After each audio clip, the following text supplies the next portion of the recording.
we continue to hear Martin Luther King Jr.'s sermon, A Tough Mind and a Tender Heart.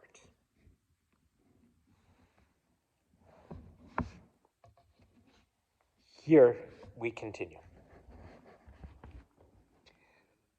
Soft-mindedness is one of the basic causes of race prejudice.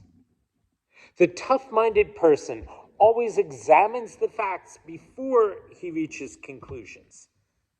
In short, he post-judges.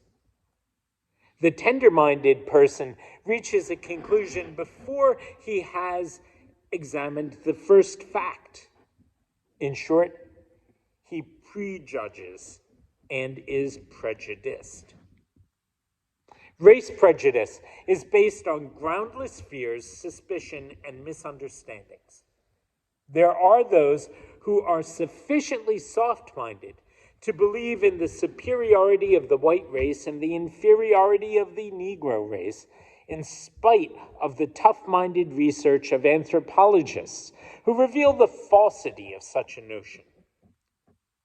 There are soft-minded persons who argue that racial segregation should be perpetuated because Negroes lag behind in academic, health, and moral standards. Again, this is 1963, he's writing this.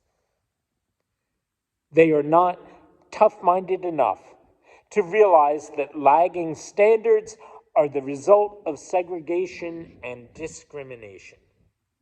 They do not recognize that it is rationally unsound and sociologically untenable to use the tragic effects of segregation as an argument for its continuation.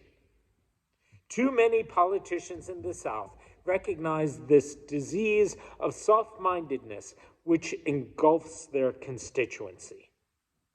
With insidious zeal, they make inflammatory statements and disseminate distortions and half-truths which arouse abnormal fears and morbid antipathies within the minds of uneducated and unprivileged whites, leaving them so confused that they are led to acts of meanness and violence which no normal person commits. There is little hope for us until we become tough-minded enough to break loose from the shackles of prejudice, half-truth, and downright ignorance. The shape of the world today does not permit us the luxury of soft-mindedness. A nation or a civilization that continues to produce soft-minded men purchases its own spiritual death on an installment plan. We're going to stop there today. See you tomorrow.